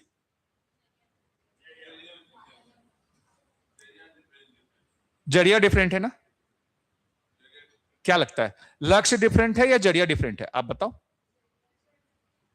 क्या लगता है? आप बताइए, माध्यम अलग अलग है या लक्ष्य अलग अलग है? लक्ष्य एक ही है, माध्यम अलग अलग है, लक्ष्य एक ही है। क्यों ऐसा अभी तक हम ये सहमत क्यों नहीं हो पा रहे थे? क्यों नहीं सहमत हो पा रहे थे? क्योंकि हमने माध्यम ही लक्ष्य मान लिया था। यहीं पे सारी प्रॉब्लम हो रही थी। ये 3 स्टेटमेंट अलग अलग क्यों आ रहे थे? क्योंकि हम उस माध्यम को ही लक्ष्य बोल रहे थे। मेरा आईएएस बनना मेरा लक्ष्य है। क्या ये लक्ष्य हो सकता है? क्या आईएएस बनना मेरा लक्ष्य हो सकता है? क्या लगता है, बता? या आईएएस जो है मेरे लक्ष्य को पाने का माध्यम है, या आईएएस बनना मेरा लक्ष्य है? क्या लगता है, आप बताइए सोच के। आईएएस बनना मेरा लक्ष्य है या आईएएस बनना माध्यम है मेरे लक्ष्य को प्राप्त करने का? माध्यम है ना। इस संसार में जो भी आदमी जो कुछ भी कर रहा है वो सभी उसके लक्ष्य को पाने का माध्यम ही है। लेकिन जब हम माध्यम को ही लक्ष्य मान लेते हैं तो हमारे से ये निकलता है और ये निकलता है। जैसे आप जितना भी कोशिश करते रहे आज तक, क्या लगा आपका लक्ष्य बदला या लक्ष्य एक ही बना रहा? लक्ष्य तो एक ही है। क्या बदला आपका? माध्यम बदला। क्योंकि आप माध्यम को ही लक्ष्य मान लेते हैं तो आप क्या बोलने लगते हो कि मेरा लक्ष्य जो है वो समय के साथ बदल रहा है, जबकि लक्ष्य समय के साथ नहीं बदल रहा। लक्ष्य समय के साथ नहीं बदल रहा। बदल क्या रहा है? माध्यम बदल रहा है। क्या बदल रहा है? माध्यम बदल रहा है। हाँ या ना? अब मैं फिर से पूछूं इस पूरी सभा में, बताइए कि इससे कितने लोग सहमत हैं? नहीं। इससे कितने लोग सहमत हैं? पूरी सभा अब सहमत हो गई ना? एक मत हो सकता है ना आदमी? एक मत हो सकते हैं ना? ये वर्ल्ड में जितने संघर्ष दिख रहे हैं, क्या ये सभी लोग सहमत हो सकते हैं कि नहीं हो सकते हैं? हो सकते हैं। ऐसा लगता है कि एक मत नहीं हो सकते हैं, एक मत हुआ जा सकता है। कैसे हुआ जा सकता है? यदि सही ढंग से प्रस्ताव दिया जाए तो एक मत हुआ जा सकता है। सही ढंग से प्रस्ताव दिया जाए तो एक मत हुआ जा सकता है। तो ये कितना बड़ा कंफ्यूजन है पूरे संसार में। जब हम माध्यम को ही लक्ष्य मान लेते हैं, संघर्ष होने लगता है कि जिस माध्यम से मैं सुखी होना चाहता हूं, आप भी उसी माध्यम से सुखी होना चाहते हैं, वो माध्यम लिमिटेड है तो उसके लिए संघर्ष होगा। तो अभी क्या माध्यम है भाई? सबको जो है ये एसी चाहिए, बिजली चाहिए, सबको चाहिए एनर्जी। एनर्जी आता किससे है? पेट्रोल से, डीजल से।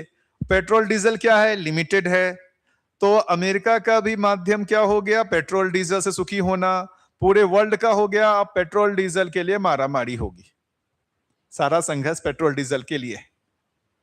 अनलिमिटेड रहता तो झंझट नहीं था। अनलिमिटेड रहता तो क्या संघर्ष होता? क्या पेट्रोल डीजल को लेकर के?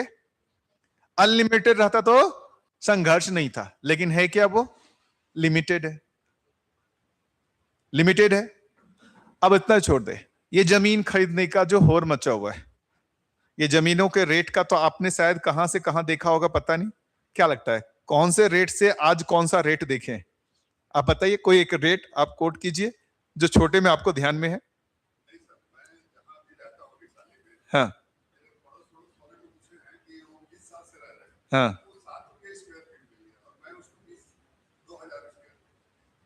7 रुपए स्क्वायर फीट में वो लिए थे और आप 2000 रुपए स्क्वायर फीट में ले। जमीन तो जमीन ही यही ना, जमीन तो नहीं बदली ना।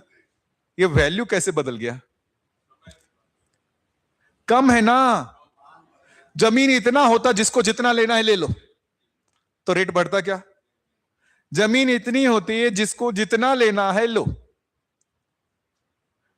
समुद्र का पानी जिसको जितना लेना हो, समुद्र के पानी का कोई रेट है क्या? जिसको जितना जाकर के लेना है लो, लेते रहो, खत्म ही नहीं होगा। क्या उसका कोई रेट होगा? भाई आप समुद्र में जाकर के 5 लीटर, 10 लीटर, 50 लीटर आप लेकर के आओगे, कोई आपको पैसा लगेगा क्या? क्यों? पूरा मानव जितना भी लेगा वो खत्म नहीं होगा, इसलिए कोई इसका रेट नहीं। तो जो माध्यम है, जिस माध्यम से मैं सुखी होना चाहता हूं, वो माध्यम यदि लिमिटेड है, उसके लिए क्या होगा? संघर्ष होगा। फिर क्या होगा? मेरे सुख और आपके सुख के बीच में संघर्ष होगा। हाँ या ना? अब मजेदार बात है, तो एक बात से हम सभी सहमत तो हो गए कि हर मानव का लक्ष्य निरंतर सुखी होना है। या अभी भी इसको लेके कोई कंफ्यूजन है? इस सभा में सभी सहमत हैं? सभी सहमत हैं? अच्छा, ये हर मानव का लक्ष्य निरंतर सुखी होना है, ये कैसे आपने बता दिया? आपने हर आदमी से पूछा? कैसे बोल दिया आपने?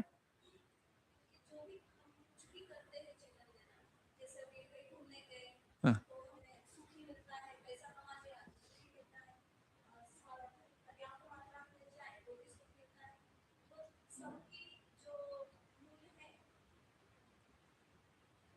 सबका जो मूल है, तो उसमें से हम सुख ही पाना चाहते हैं, इसलिए। तो ये आपने अपनी जिंदगी को देखा, हाँ।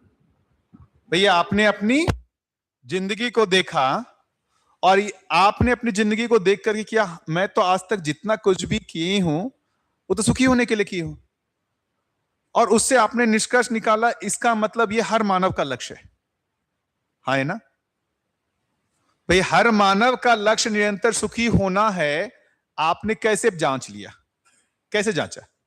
इस प्रस्ताव को जो जांचना था, ये जो प्रस्ताव दिया, इसको आपने कैसे जांचा कि ये हर मानव का लक्ष्य निरंतर सुखी होना है? इसको जांचा कैसे आपने?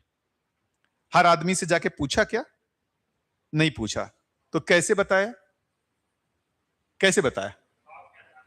भाव के आधार पर।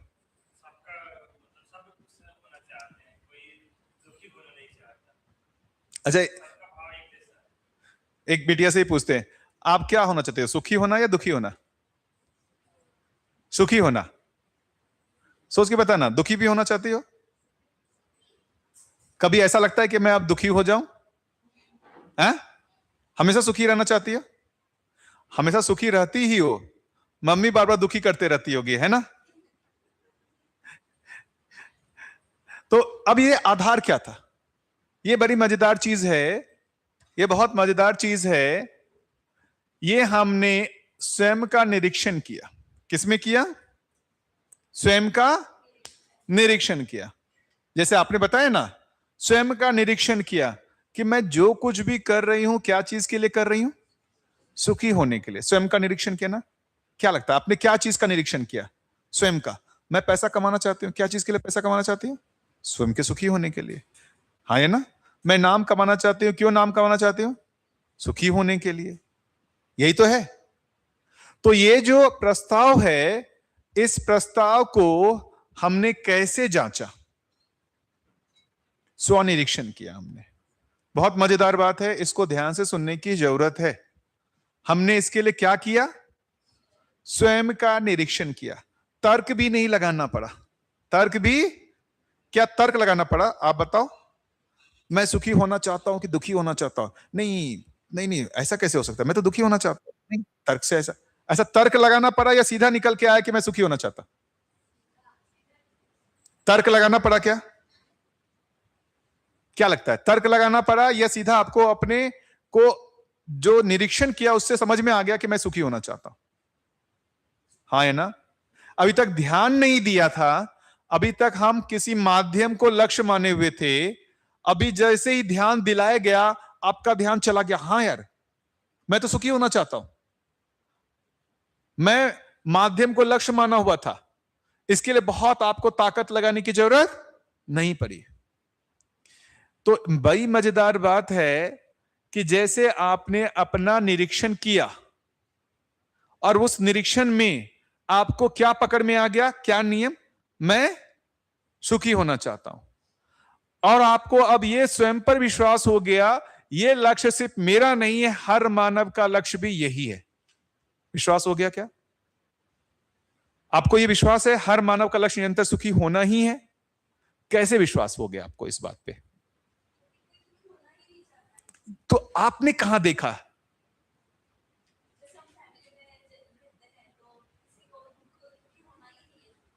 इनफैक्ट आपने अपने आप को, अपनी जितनी जिंदगी है उसको देखा, उसी से यह निष्कर्ष निकल गया। मैं अपने आप को देख करके जो मेरे लिए सही है वही हर मानव के लिए सही है। जो मेरे लिए सही है वो हर मानव के लिए सही है। क्या लगता है? जैसे अभी हम यंग जनरेशन से पूछ लेते हैं, अब बताओ आपको क्या लगता है कि हर मानव का लक्ष्य निरंतर सुखी होना है या नहीं है? है ना? ये आप अभी तो नहीं बोल रहे थे, अभी तो आप बोल रहे थे हर मानव का लक्ष्य अलग अलग है। ये कैसे अब आप बोल रहे हो कि हर मानव का लक्ष्य जो है एक ही है?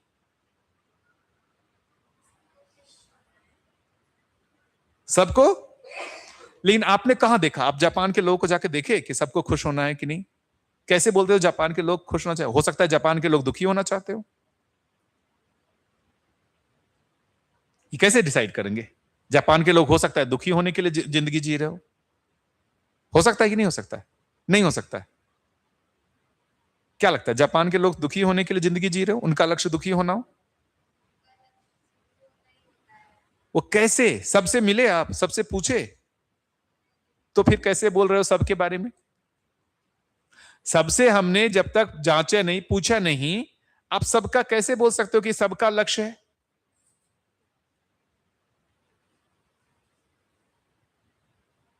मैं कंफ्यूज कर रहा हूं। इसका सबसे बड़ा आधार है बेटा, इसको समझो, स्वनिरीक्षण कितना पावरफुल है। स्वनिरीक्षण कितना पावरफुल चीज है। जिस चीज को मैंने अपने अधिकार पर जांच के देख लिया ये सही है, उस पर हमको इतना गहरा विश्वास हो जाता है कि यही सार्वभौमिक है, यही सार्वकालिक है। जिस चीज को मैंने स्वयं में एकदम सटीकता से पहचान लिया, तो वो अब सिर्फ मेरी बात नहीं रह गई। वो जो लक्ष्य पहचाना है, वो जो सही को पहचाना है, वो सही सिर्फ मेरा नहीं है, वो सही सार्वभौमिक है, सार्वकालिक है।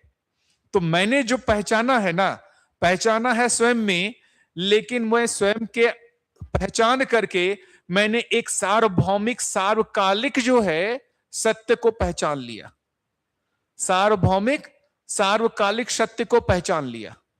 कौन सा सार्वभौमिक सार्वकालिक सत्य को पहचान लिया? हर मानव का लक्ष्य निरंतर सुखी होना है। ये सार्वभौमिक सार्वकालिक सत्य है। सार्वभौमिक और सार्वकालिक ये सत्य है।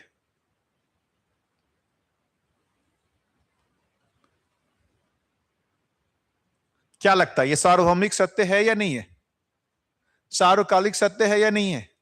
आज से 10,000 साल पहले के जो मानव होंगे, क्या उनका लक्ष्य सुखी होना होगा या दुखी होना होगा? 10,000 साल पहले का आदमी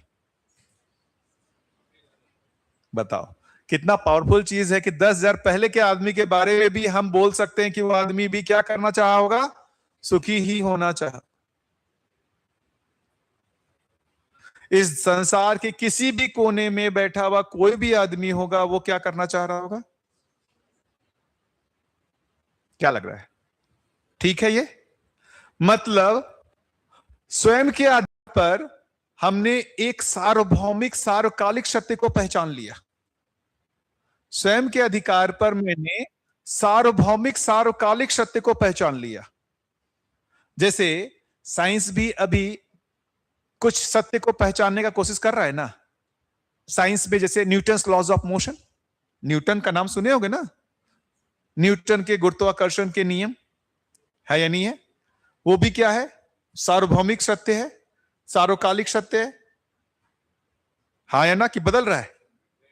सार्वभौमिक है। न्यूटन का नियम यहां भी अप्लाई होता है, पाकिस्तान में भी होता है, रसिया में भी होता है, और आज भी अप्लाई हो रहा है। 100 साल पहले भी होता था, 1000 साल पहले भी अप्लाई होता था। हाँ ना। लेकिन उस सत्य को पहचानने के लिए क्या करना पड़ा? नहीं, न्यूटन्स लॉज ऑफ मोशन को पहचानने के लिए स्वयं का निरीक्षण नहीं करना पड़ा। क्या करना पड़ा? बहुत सारा प्रयोग करना पड़ा। बहुत सारा प्रयोग करना पड़ा। उन प्रयोगों से वो निष्कर्ष निकला। जब हम जड़ के बारे में बात करने जाते हैं तो हमको बहुत सारे प्रयोग करने पड़ते हैं। जड़ वस्तु का अध्ययन करने जाते हैं, दो वस्तुओं का अध्ययन करने की बात हो रही है। अध्ययन जो होना है दो वस्तुओं का अध्ययन, दो वस्तु का हो रहा है, एक जड़ का, दूसरा कुछ उसका नाम था चैतन्य का।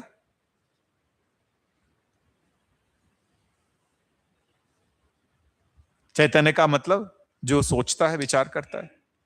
जड़ का अध्ययन करना था, उसमें किसी सार्वभौमिक सत्य, सार्वकालिक सत्य को यदि पहचानना है तो उसके लिए क्या करना पड़ा? जड़ से जुड़ा हुआ कोई सार्वभौमिक सार्वकालिक सत्य को पहचानने के लिए क्या करना पड़ा? क्या करना पड़ा इसके लिए? इसके लिए बहुत प्रयोग करने पड़े, बहुत सारा तर्क लगाना पड़ा, बहुत सारा प्रयोग करना पड़ा, बहुत सारा तर्क लगाना पड़ा। अब चैतन्य से जुड़ा हुआ सार्वभौमिक सार्वकालिक सत्य को अभी हमने कितना आसानी से स्वनिरीक्षण करके पहचान लिया। नहीं पहचाना? हमने अपना स्वनिरीक्षण किया और बोल दिया ये सार्वभौमिक सत्य है, सार्वकालिक सत्य है। हाँ या ना? हर मानव का लक्ष्य निरंतर सुखी होना है। ये सार्वभौमिक सत्य कितने लोगों को लगता है? सार्वभौमिक का मतलब सब जगह के लोगों का है। कितने लोगों को ये सार्वकालिक सत्य लगता है? हर काल में रहने वाला है। आज से 10,000 साल पहले का भी आदमी का लक्ष्य यही था, आज भी यही है, और 10,000 साल बाद यदि कोई धरती पे मानव होगा उसका भी लक्ष्य क्या होगा? सुखी होना ही होगा। ये ठीक है? ये ठीक है? तो क्या कोई चीज को हम अपने अधिकार पर तय कर सकते हैं कि नहीं कर सकते? क्या लगता है? किया जा सकता है कि नहीं किया सकता है? या किसी हमको इस सत्य को पहचानने के लिए हमको किसी ग्रंथ का सहारा लेना पड़ा? क्या हमको किसी ग्रंथ का सहारा लेना पड़ा? इसको मैं इधर लिख देता हूं। जांचना है, मानना नहीं है।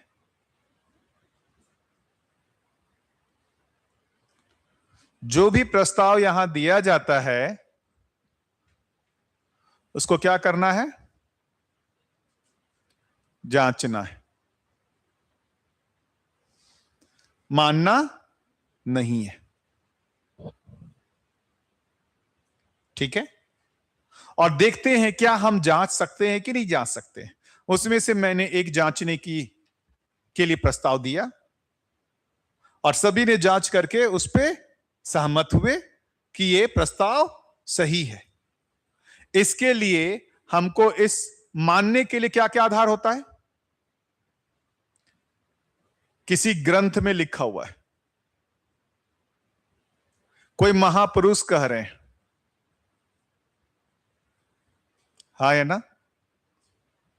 किसी ग्रंथ में कहा गया है, कोई महापुरुष कह रहे हैं, या प्रयोगशाला में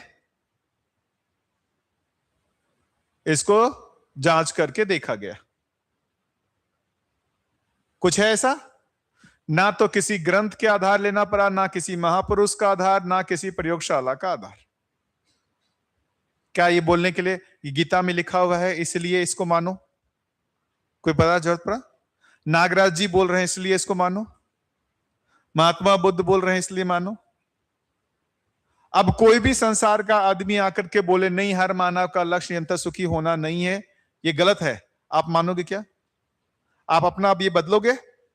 कोई भी आदमी आके कुछ भी बोले, आप इसको बदलोगे क्या? नहीं बदलेंगे। क्यों? क्योंकि आपने इसको स्वयं के आधार पर जांच लिया। जो भी स्वयं के आधार पर जांचा है, जो भी स्वयं के आधार पर जांचा है वो क्या होगा? सही होगा। स्वयं के आधार पर जिसको जांचा है वो क्या होगा? सही होगा। स्वयं के आधार पर नहीं जांचा है, कहीं से मान लिया है, तो क्या होगा? सही हो भी सकता है और नहीं भी हो सकता है। जैसे सभी तो यही बोलेंगे आत्मा अमर है, आत्मा अमर है, वो मरता नहीं है, और एक बंदूक दिखाओ तुरंत जो है उसको मृत्यु भय आ जाता है। आत्मा अमर है, बहुत ज्ञान देते हैं ना, और जैसे ही एक बंदूक दिखाओ तुरंत उसका भय दिखने लगता है। अब बताओ तुम्हारा अमरता कहां गया? अब तुम्हारा अमरता कहां गया? तो सब क्या है? बोलने की भाषा है, भाषा है। वो स्वयं के आधार पर उसको जांच करके नहीं देखा है, स्वयं के आधार पर उसको जांच करके नहीं देखा है। ये ठीक है? तो ये 7 दिन हम लोग जो कोशिश करेंगे, हमारा जो फ्रेमवर्क रहेगा, यहां पर कोई भी चीज जो है हम मानेंगे नहीं, मानेंगे नहीं। और आप कोशिश करके देखिए क्या जो यह प्रस्ताव दिया जा रहा है आप उसको गलत साबित करने का कोशिश कीजिए। जो प्रस्ताव दिया जा रहा है उससे आप असहमत होने का प्रयास कीजिए। पूरी छूट है, पूरा तर्क लगाइए, असहमत होने का प्रयास कीजिए, इससे असहमत होने का प्रयास कीजिए। कर सकते हैं? हो ही नहीं सकते। एक बार स्वयं के आधार पर देख लिया कि मेरे लिए सही है, वो अब आप उसको नकार नहीं सकते। ये ठीक है? ये ठीक है? तो ऐसा चले बेटा, ठीक रहेगा, है ना? और कितना सिंपल क्वेश्चन पूछा, हर मानव का लक्ष्य क्या है? अलग अलग है। फिर बोला हर मानव का लक्ष्य एक है, उसको पाने का जरिया सबका अलग अलग है। तो मैं बस ब्रेक का समय हो रहा है, अभी घंटी बजेगी ही ना, तो पहले अब थोड़ा सा मुल्ला नसरुद्दीन की जो कहानी थी ना, उसको मैं रिलेट कर देता हूं।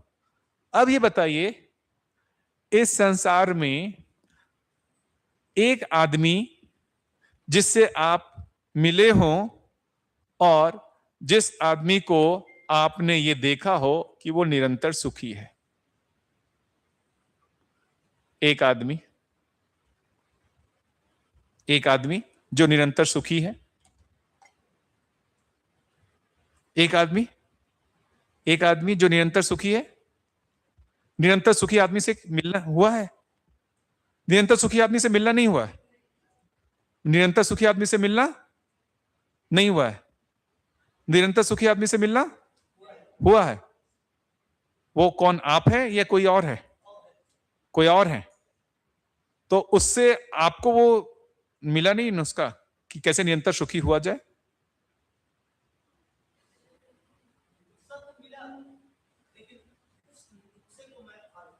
आप फॉलो नहीं कर पाए, ठीक, बढ़िया। एक अच्छी बात है कि यहां पर सभा में किसी एक व्यक्ति को तो मिले हैं कि भाई कोई आदमी निरंतर सुखी है। और आप लोग कोई निरंतर सुखी आदमी से? अरे ज्यादातर दुखी लोग, उल्टा, ज्यादातर निरंतर दुखी लोग मिल रहे हैं। अच्छा, दुखी लोगों से कितने लोग मिले हैं? सभी लोग मिले। बोले खुद ही दुखी हैं, दूसरे से मिलने की क्या जरूरत है, खुद ही दुखी है। दुखी आदमी भरे हुए हैं। अच्छा, ये सभी दुखी आदमी दुख को बुलावा दे रहे हैं या सुख चाहते हैं और दुखी हो जा रहे हैं? क्या कोई दुख का आगमन कर रहे हैं क्या, कि मैं उस सब आदमी दुखी होने के लिए प्रयास कर रहे हैं इसलिए दुखी हो रहे हैं? प्रयास तो दुखी होने के लिए नहीं कर रहे हैं ना, प्रयास सुखी होने के लिए कर रहे हैं, लेकिन मिल क्या जा रहा है? दुख मिल जा रहा है। तो मुल्ला नसरुद्दीन की कहानी अब समझ में आ रही है? मुल्ला नसरुद्दीन की कहानी। अब मजेदार बात है, मुल्ला नसरुद्दीन की कहानी को मैं फिर से सुनाऊंगा बाद में। 700 करोड़ लोग मिल करके इस धरती पर ढूंढ रहे हैं, क्या चीज ढूंढ रहे हैं? मिला किसको? मिला किसको? और आप अपने घर में शादी विवाह करके जिस बच्चे को लाएंगे, वो बच्चा क्या करेगा? वो भी बैठ के आपके साथ सुख ढूंढने में लगेगा। मां बाप कोशिश करेंगे, चलो हमको सुख नहीं मिला, हम इसको योग्य बना देते हैं, ये सुख ढूंढ लेगा। तो क्या इतने पैसे में सुख नहीं मिला है ना, इसको और ज्यादा पैसा कमाने के योग्य बना देंगे तो ये सुखी हो जाएगा। वो बच्चा बड़ा हो जाएगा, अपने माँ बाप से ज्यादा पैसा कमाने योग्य हो जाएगा। वो भी यही निष्कर्ष निकालेगा कि मैं तो सुखी नहीं हुआ, मैं थोड़ा और ज्यादा पैसा अपने बच्चे को कमाने लायक बना दूंगा तो हमारा बच्चा सुखी हो जाएगा। तो सभी यही कर रहे हैं, सभी यही कर रहे हैं। सुखी हुआ कौन? पता नहीं। और इतना आपका जो 1000 करोड़ वाला आदमी सुखी नहीं है? 1000 करोड़ वाला आदमी क्या लगता है? नहीं है। अच्छा, आपके पास 100 करोड़ आता तो आप सुखी हो जाते कि नहीं हो जाते? परेशानी होता है। अरे पैसे से सुख नहीं है। अच्छा, लेकिन इतने सारे लोग जो पैसा कमाने की कोशिश कर रहे हैं,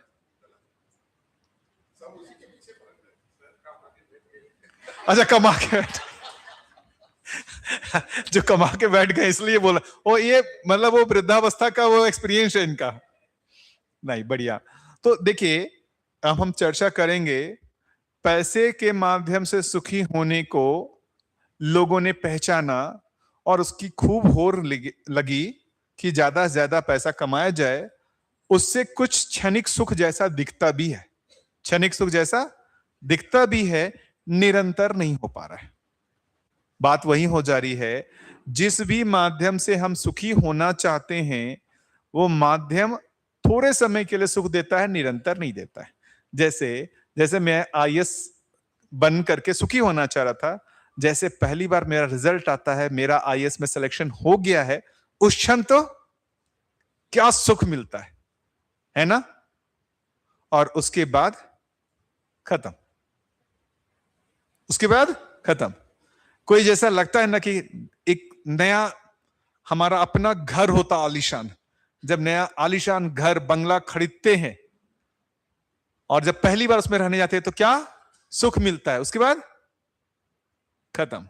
नई कार, बढ़िया अच्छी चमचमाती कार, जब पहली बार जैसे खरीदते हैं क्या होता है, पहली बार बैठते हैं तो क्या सुख मिलता है, फिर धीरे धीरे खत्म।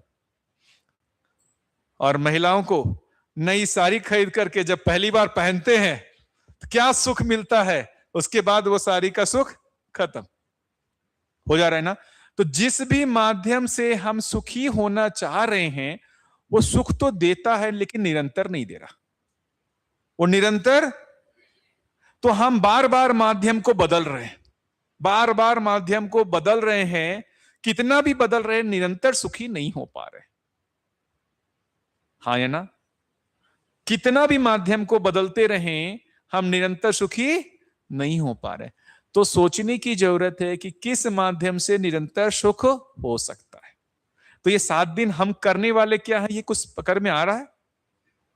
जिस चीज को ढूंढ रहे थे ना, है ना, उसमें थोड़ा सा और अच्छे ढंग से सोचेंगे।